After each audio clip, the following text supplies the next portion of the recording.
প্রতি বছর লিচুর সিজনে চলে যায় মেয়েদেরকে নিয়ে লিচু বাগানে ঘোরাফেরা করতে। লিচু বাগানে আসা ঘোরাফেরা করা এটা আমার নতুন কিছু না। আমি প্রায় অনেকবার এখানে এসেছি। বছরে একবার তো এখানে আসতেই হয়। লিচুর সিজন ছাড়াও এখানে বেশ কয়েকবার আমার ঘোরাফেরা হয়ে গেছে। যেহেতু আমার নানার বাড়ির পাশের এলাকা, যার কারণে এখানে আমি আরো বেশ কয়েকবার আসা হয়েছে বিয়ের আগেও। চম্পকনগরে আমাদের নানার বাড়ি অনেক আত্মীয় স্বজনও আছে। আসসালামু আলাইকুম, সবাই কেমন আছেন? Welcome to new blog. সবাই রাজিয়াস ফ্যামিলির পাশে থাকবেন। আপনাদের মাঝে আবারও একটু নতুন ভিডিও নিয়ে চলে আসলাম। বেশ কয়েকদিন হয়ে গেছে লং ভিডিও করি না, আপলোডও দেওয়া হয় না, যার কারণে ভাবলাম যেহেতু লিচু বাগানে ঘোরাফেরা করতে এসেছি, লিচুর এলাকায় এসেছি, সবকিছু আপনাদের সাথে একটা একটা করে শেয়ার করব। আমার মেয়েরা, আমার হাজব্যান্ড সাথে গিয়েছিল, আমার হাজব্যান্ডের ছোট ভাই ও তার পরিবার।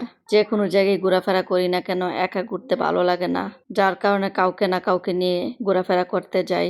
আমরা শেখ হাসিনা রুট পার করে মণিপুর, পাশের গ্রাম বড় পুকুর পাড় আমার নানার বাড়ি। আমরা এই রুট দিয়ে যেতে বড় পুকুর পাড় গ্রাম দেখা যায়। চম্পকনগর থেকে শুরু হয় লিচুর এলাকা। চম্পকনগরে আরো বেশ কয়েকবার আমি গিয়েছি বিয়ের আগেও।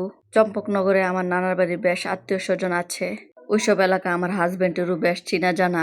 ওইখানে অনেক অনেক লিচু বাগ আছে। প্রায় সবার বাড়িতে লিচু গাছ, আম গাছ, কাঁঠাল গাছ রয়েছে। ওইখানের পরিবেশ বেশ সুন্দর। রাস্তাঘাট অনেক খোলামেলা এবং গাছে গাড়া। যেখানেই যাই না কেন চারপাশে লিচু গাছ আর কাঁঠাল গাছই বেশি দেখা যায়।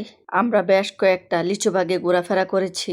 আপনি ওইসব এলাকায় যতই ঘোরাফেরা করেন না কেন আপনার কাছে যেতে একটু বিরক্ত লাগবে না, খুব ভালো লাগে।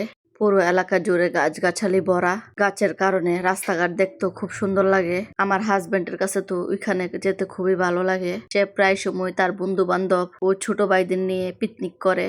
আমরা ওইখানে যাওয়ার পথে একটা বাসে করানো রেস্টুরেন্ট, আমার হাজবেন্ড বলছিল চলো তোমাদেরকে ওইখানে নিয়ে যাই। যেহেতু ঘুরতে এসেছি, যার কারণে প্রত্যেকটা জায়গায় ঘোরাফেরা করেছি।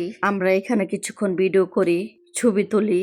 যেহেতু আমরা দুপুরে খাওয়া দাওয়া করে রওনা হয়েছিলাম, যার কারণে সবার পেটই মোটামুটি ভরা। এই জন্য এখানে আমরা আর কিছু খাওয়া দাওয়া করিনি। আমরা এখানে কিছুক্ষণ সময় কাটিয়ে ঘোরাফেরা করে আমার হাজবেন্ড বলছিল সময় খুব অল্প, যেহেতু ঘোরাফেরা করে লিচু কিনে নিয়ে যাব, যার কারণে আমরা সবাই মিলে এখান থেকে বের হয়ে চলে যাচ্ছিলাম লিচু বাগানে। ওইখানে যাওয়ার পথে জায়গায় জায়গায় লোকেরা লিচু বিক্রি করে।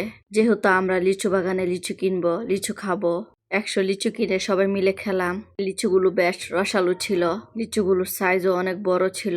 একটা লিচু তো পোকা ছিল না। সবাই মিলে আমরা লিচু খেলাম মজা করে। এরই ফাঁকে আমার হাজবেন্ড সবার জন্য চা অর্ডার করলো। এই দোকানের চা নাকি অনেক মজা। যেহেতু আমার হাজবেন্ড প্রায় এইখানে আসা পড়ে, তার কারণে প্রত্যেকটা জায়গায় তার খুব চেনা জানা।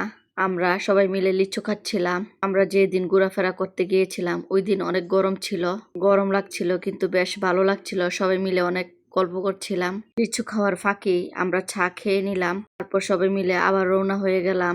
যেহেতু ওইখানে অনেক অনেক লিচু বাগ, কোন বাগের লিচু ভালো, মিষ্টি এবং সাইজে বড়, দেখে লিচু কিনবো। যেহেতু প্রায় বিকেল হয়ে যাচ্ছিল, সময় অনেক গড়িয়ে যাচ্ছিল, আমরা সবাই মিলে গাড়িতে উঠে বসে পড়লাম লিচু বাগে যাওয়ার জন্য। আমার হাজবেন্ড বলছিল কোন বাগে তারা নামবে, আমরা যাব। তারপর আমরা চলে আসলাম লিচু বাগে। এই লিচু বাগটা মোটামুটি অনেক বড় ছিল, মানুষও ছিল অনেক, কিন্তু বোঝা যাচ্ছিল না লিচু বাগটা যেহেতু অনেক বড় ছিল। আমরা এসে এখানে কিছুক্ষণ ভিডিও করলাম, পেরে পেরে লিচু খেলাম। এরই মধ্যে 100 লিচু অর্ডার করলো, যেহেতু সবাই মিলে খাবে। আমার ছোট মেয়ে তো এখানে আসতে খুবই পছন্দ করে। গতবারও সে লিচু বাগে এসে লিচু খেয়েছিল, যার কারণে তার কাছে অনেক ভালো লাগে। এরই মধ্যে লিচু বাগানের মালিক আমাদেরকে লিচু পেরে 100 লিচু দিল। আমরা সবাই মিলে একত্রে লিচু খাচ্ছিলাম। আমার হাজবেন্ডের ছোট ভাই, ওনার বউ, সবাইকে ডেকে আমরা লিচু খাচ্ছিলাম। মাশাল্লাহ, ভাবি অনেক চুপচাপ এবং অনেক মিশুক। আমার কাছে তো ভাবিকে অনেক ভালো লেগেছে। আমরা একই এলাকার, আমার হাজবেন্ডের খুব কাছের আত্মীয়।